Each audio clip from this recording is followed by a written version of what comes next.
Excuse me, everybody. Ladies and gentlemen, could I have your attention, please? Everybody? What's she up to? Something awful. You've got to stop her. I suppose she knows what Thank she's you. doing. I don't think she does. I think she's going mad. Well, first of all, I'd like to thank you all very much for coming tonight and to helping me celebrate the reopening of one of the town's finest old properties. Oh, and my homecoming, I could call it. You know, the journey back into one's past is a very interesting one. It helps one recall one's humble origins and how one overcame them. Well, not that this house has any particular memories for me. I mean, the house that does that is already occupied by my sister, keeper of all local folk history, or gossip, as I usually call it. You know, becoming reacquainted with one's family after so many years is a very reassuring thing to know that absolutely nothing has changed. How comforting to know that my dear brother Alfred hasn't altered one jot since he turned 16. Well, the only discernible difference being his lovely if absent wife, who could so easily be confused with his lovely if absent first wife. Lance, do something. You've got to create a diversion. Look, anything at all, just break it up. You know, looking around and seeing all these old faces, it's very interesting to know just how much one can recall. Oh, a lot of it best forgotten, no doubt. But then this is a night for recollection, so, well, let's just remember, shall we? Lance, can you read me? What a pillar of the community, Donald. Oh, if only they knew. You know, for as long as I can remember, you have personified respectability. Upheld the moral fibre of the town, one could say. Such an onerous responsibility, and one fraught with pitfalls. I mean, one cannot afford to make a single slip. Oh, now, I am living proof of that. You know, it's quite extraordinary, the penalty one has to pay for a single, small mistake.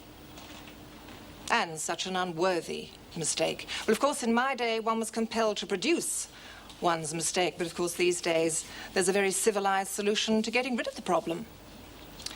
What a pity I didn't discover it until it was too late. Lance, if you can hear me, can you get to a window and signal?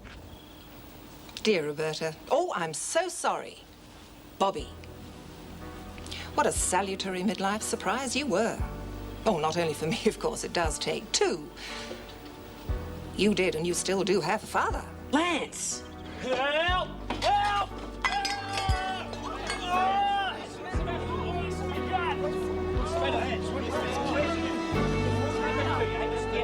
Clod-hopping yokel.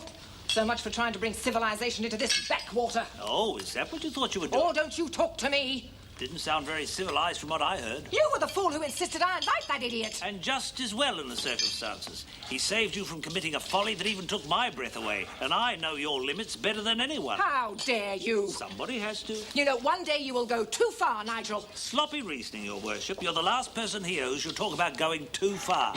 I have had enough insults and insolence for one night, thank you. Good. And where do you think you're going? To bed? How dare you walk away from me when I am talking to you? You're not talking, Morag. You're having a childish tantrum. Good night. Who the hell do you think you are? You know, if it weren't for me, you'd be in some sheltered workshop making raffia mats. I am surrounded by fools and weaklings. I mean, can you believe that? No, I can't. Especially after everything that they've put me through. What about what you put everyone else through tonight? I beg your pardon. I don't believe what you just said to Nigel.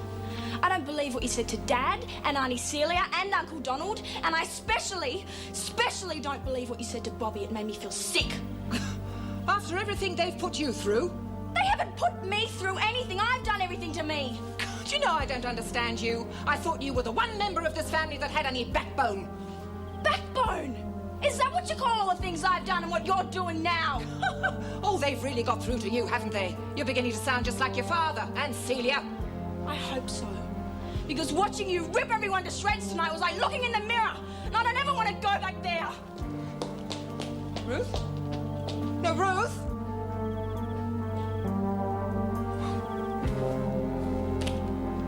Donald Fisher? Yes. How do you think she's likely to take it? Well, a lot better if it doesn't come from her mother. It'll really wreck her. Morag will use it against both of them, knowing her. Boy, do I, Lance. It's got to be put to bed before it gets any worse, and it's got to be done right for the girl's sake. Frank, you're the obvious one to break it to. Oh, no way. It should come... Come in, Donald. Well, what's all this about? We thought you should be here. Well, couldn't it have waited till No, morning? it couldn't, It's Donald. waited long enough. Well, Bobby, too many people know Donald. That's what Morag was getting at tonight. She's got to be told the truth.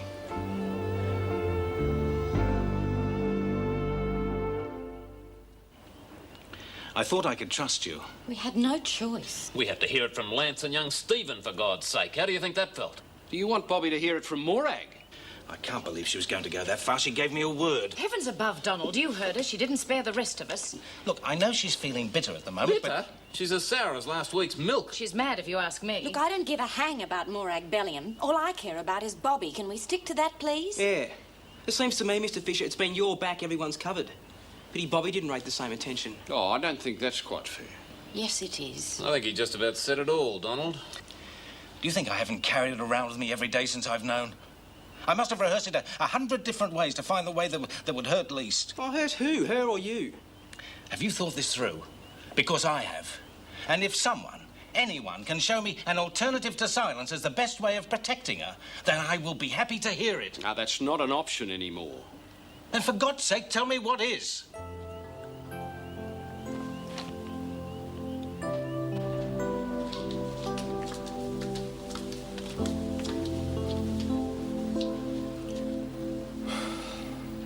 I don't understand you. I thought you were the one member of this family that I could rely on. You thought I was the one member you had under control. Oh, don't say that, darling. I've always cared for you. You know that. Yeah, but it's true just the same. You've always been able to wind me up and manipulate me into doing what you want.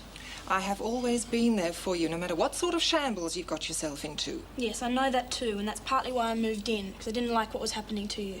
But then why are you taking the sides of the people that are victimising me? You made your own mess, just like I did. Oh, that's a very simplistic view of things. Maybe. But at least I've stopped blaming other people for my own stuff-ups. Oh, how very noble of you. And I suppose you expect me to turn the other cheek while my despicable daughter holds me up to public contempt. And why do you think she did that? Because she is common and vicious. Oh, there's no use even trying to talk to you anymore. I'm going. Ruth, please, darling. Please, won't you even try and understand? No, not anymore. You are the daughter that I've always wanted. But I'm not. Bobby is. I don't want her. She is everything I despise. Well, that's not her fault. That's yours. I can't help it. It's the way I feel. You. It's all you ever think about. Ruth. You leave her alone. Or forget me, because I won't be here. Well, perhaps it ought to come from you, Alfred. Oh, don't be so silly, Celia. Look, Bobby can take anything as long as it's given to her straight. Right. You muck around with her, she's not going to want to know you. Well, that's the last thing I want to happen. Perhaps you should be there, Frank. No, he's going to do it by himself. We've got visitors. What the hell are you doing here? Dad, back off. She's got something she wants to say. I think she said quite enough. Celia, don't start. Please, come in. Thank you. After all, this does concern you too. Yes, well, I think I owe you all an apology. That'll be the understatement of the century. Dad, shut up. I behaved inexcusably this evening, and I'm sorry. That's it. I'm sorry. No, Celia, that's not it.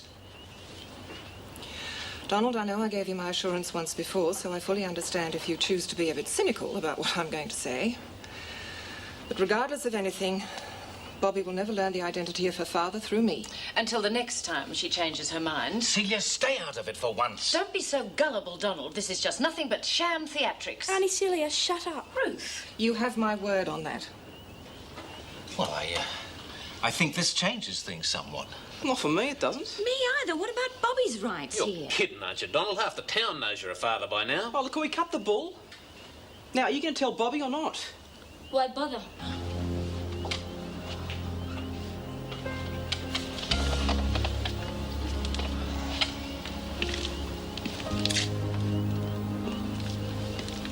I don't want to hear it. I'm sick to death of all your stinking lies. I hate you. I hate the lot of you.